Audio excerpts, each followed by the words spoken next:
Since a little before the turn of the new year, I've been calling and looking favorably upon this sort of inflation trade, this notion that we've been providing a lot of stimulus, but haven't necessarily seen a lot of inflation, at least reported.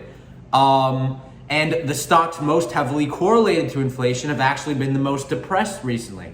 I've been advocating for this transition of capital into these areas, not just by me, but by the broader market as things develop and inflation begins to show. And it seems like that's now starting to happen. We're seeing energy come up strong. Energy prices are at their pre-pandemic levels. Now, there's a couple interesting factors in that. They have cut down energy production, but consumption is also definitely low. This is kind of an interesting supply and demand curve.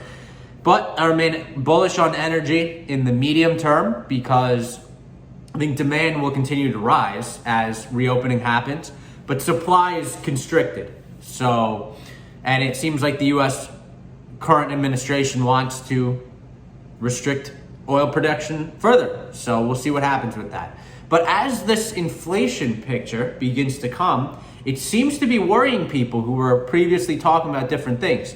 For example, the $15 minimum wage. This is something that a lot of people on the left have advocated for and that President Joe Biden has strongly expressed desires for. But recently, there was a study that suggested there would be mixed feelings. Yes, it would bring people out of poverty. That's certainly a good thing. About 900,000. But about 1.5 million people would lose their jobs. The United States government would have to pay significantly more interest expense.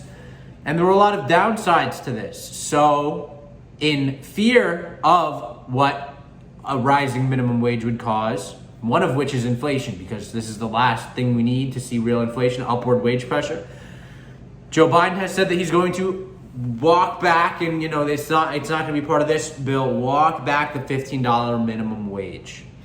So maybe this will taper inflation a little bit. We'll see what happens. I don't think it will, because there has been significant stimulus in the economy. And if you look at the 1920s and 30s Weimar Republic, after the end of World War I, the Germans had to pay reparations to the French and the Belgians, and they missed their first payment, and the French and Belgians came in, occupied the factories and all this, and the German government said, don't go to work, we'll pay your wages. Well, guess what is exactly happening, and has been happening for several months? The government has told us, don't go to work, we'll pay your wages. That led to inflation, hyperinflation. Now, I don't know if we're going to see hyperinflation, but I think the cards and the stars have aligned for some inflation. And I still think the best areas of the market to be in are the most highly correlated with inflation: real estate, energy, gold. And I think those areas of the market will continue to rise. And I'm staying invested there. Not with all my capital, but my largest positions are in those three areas of the market right now.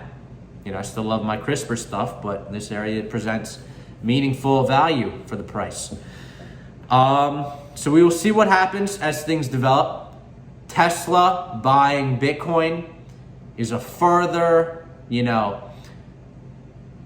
assault against inflation. They opted to diversify into a largely inflation-resistant hedge or currency.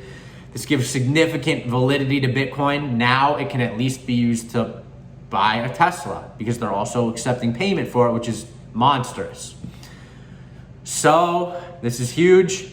It definitely seems like something's going on under the surface. I don't want to get in too much into that political speculation, but the Department of Justice just a couple weeks ago, Biden's brand new Department of Justice is like his whole thing, like right justice, decides to come after Elon Musk's SpaceX because apparently they engaged in discriminatory hiring practices. There was a complaint from a single non-US citizen employee in May of the pandemic. Like, ridiculous that they would even waste time, energy, and taxpayer dollars on something as absurd as a non-US citizen, a single one, complaining and, excuse my French, bitching about the fact that he didn't get a job. It's mind-boggling, but this is Joe Biden, Justice Department. Then Elon starts tweeting interesting things. Next thing you know, he is moving away from Joe Biden's number one source of power, which is the US dollar, which he seems to be not respecting, causing inflation. But our job is not here to make moral judgments. Our job here is to, whether you have $100 or $100 million, help you make money. So play the inflation game. Let's beat them. And until next time, peace out.